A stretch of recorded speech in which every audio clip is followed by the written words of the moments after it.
এই তো ভাবি, আর একটু ধৈর্য ধরো। আল্লাহ আল্লাহ করো ভাবি, আল্লাহ আল্লাহ করো।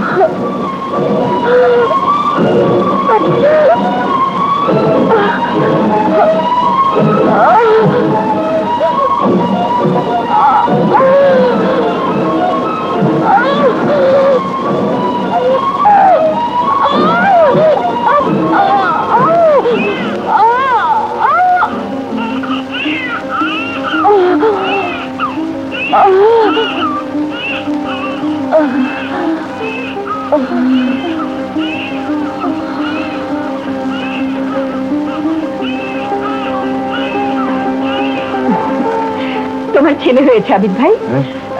ভাবির এখন জ্ঞান ফেরেনি। না, ভয়ের কিছু নেই, এমন হয় শিগগির জ্ঞান ফিরে আসবে।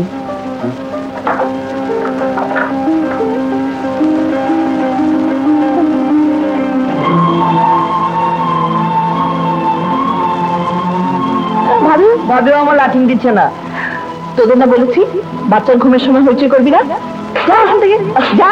আমার কথা দিয়ে বাবা, তুই ওদের নিজের সন্তানের মতো মানুষ করবি।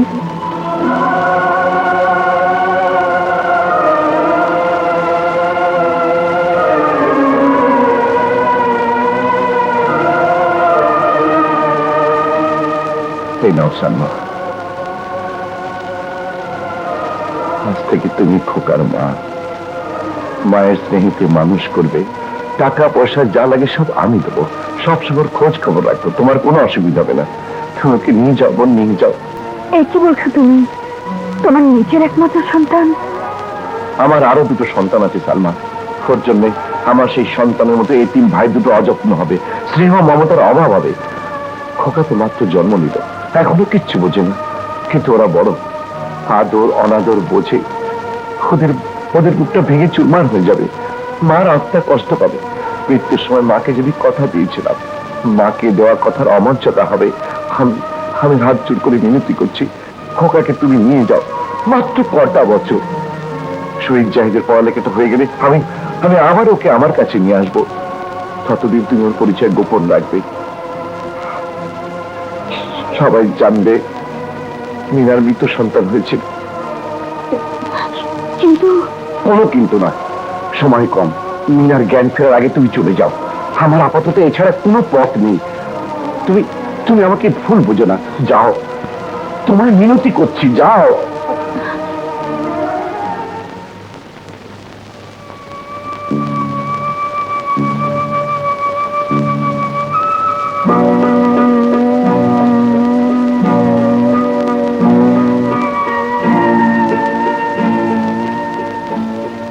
ওগো, ওগো, আমার কি হয়েছে?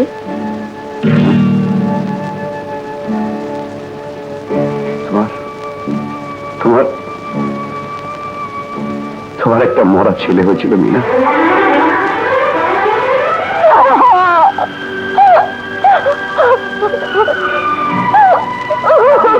ভাবি,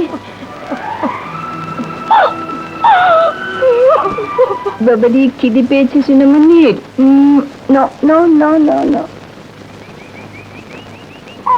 কাঁদে না, কাঁদে না। আবিদ ভাই, ফিডার এনেছো? চামচে দুধ আর খেতেই চায় না। হ্যাঁ, এনেছি।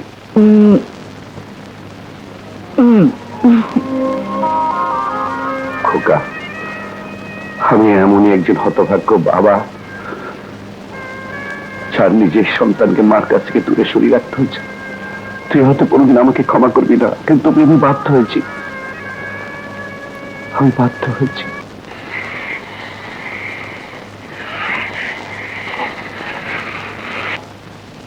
খোকা, খোকা। বাবা, তুমি বলো, খালাম্মা বলে পৃথিবীতে সবার উপরে মা। তাহলে আমাকে আমার মার কাছে নিয়ে যাও না কেন? বলো না বাবা, আমাকে আমার মার কাছে নিয়ে যাও না কেন? নিয়ে যাব, সময় হলেই নিয়ে যাব। তোর মা একটা ভীষণ বিপদে পড়ে দূরে লুকিয়ে আছে বাবা। বিপদ? কিসের বিপদ বাবা? আছে, তোকে পরে বলবো। এই দেখ, তোর জন্য নতুন জামা এনেছি, প্যান্ট এনেছি, এই যে চকলেট এনেছি। এখন যা, খেলা করো, যাও। আর কতদিন বিপদ আপদের কথা বলে ভুলিয়ে রাখবে ওকে? কতদিন মায়ের কাছ থেকে সন্তানকে দূরে সরিয়ে রাখবে ভাই? আর বেশি দিন নেই, এই তো সামনে শহীদের পরীক্ষা, জাহেদের বিয়ে পড়ছে। ওদের পড়াশোনাটা শেষ হয়ে গেলেই ওরা নিজের পায়ে দাঁড়াতে পারবে, তখন আর কোনো সমস্যাই থাকবে না। আমিও খোকাকে ওর মার কাছে নিয়ে যেতে পারবো। তবে হঠাৎ করে তো এত বড় ব্যাপারটা বলা যাবে না, একটু রয়ে সয়ে সময় মতো ব্যাপারটা জানাতে হবে। কেন? আমি চাই। ই আল্লাহ, তোমার দুনিয়ায় কত রকমের মানুষ যে আছে তার কোনো হদিশ নেই। কেউ মায়ের জন্য সন্তানকে বলি দেয়, আর কেউ সন্তানের জন্য মাকে বলি দেয়। এই নিন ব্যারিস্টার সাহেব, দুটুকু খেয়ে নিন। ওহ ভাবি, তোমার আদরের যন্ত্রণায় জীবন যায় যায়। শহরেই ভালো থাকে, বাড়ি এলেই তোমার অত্যাচার শুরু। এই একটু আগে চিড়ে ভাজা নারকেল খেলাম, আবার এখন চুপ! খেতে বলছি খাবি। শহরে গ্রামের মতো এমন খাঁটি দুধ পাবি কোথায়? খা বলছি, খা। আমি খাচ্ছি তো। সামনে তোর পরীক্ষা, এখন ভালো করে না খেলে স্বাস্থ্য খারাপ হয়ে পরীক্ষায় গোল্লা পাবি। সবাই তখন বলুক ঠিক মতো আদর যত্ন না পেয়ে ছেলেটার এই দুরু অবস্থা হলো। তুমি মার চেয়ে বেশি ভাবি। থাক থাক, অত বলতে হবে না। ওই বান্ধবটা কোথায়? জাহিদ, কলেজ ছুটির পর ওনার তো অনেক দিন দরবার থাকে, হয়তো কারো সমস্যা মেটাতে গেছে। দাঁড়ান।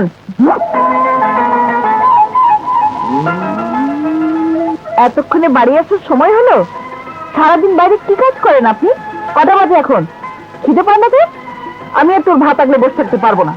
এই কথাটা কতবার বলেছো? এরপর সময় মতো না এলে এই শেষবারের মতো বলে রাখলাম। এই বুঝি তোমার দুপুরে আসা? বেলা কত হয়েছে খবর রাখো? সংসারের পুরো দায়িত্ব যার ঘাড়ে, তার কি সময় মেপে ঘরে ফেরা সম্ভব? ঠিক বলেছো ভাইজান, পুরুষদের যে কত কাজ, কত দায়িত্ব, মেয়েরা সেটা বুঝতেই চায় না। বাবা, কি বিরাট জ্ঞানীজন! আমাকে জ্ঞান দিতে শুরু করেছে। সরি ভাবি। নে ধর, এই না সেদিন আমাদের জন্য জামা কাপড় আনলে, তাতে কি হয়েছে? মার্কেটের পাশে যাচ্ছিলাম, হঠাৎ নিয়ে পড়লাম, পছন্দ হলো নিয়ে এলাম। এটা তোর।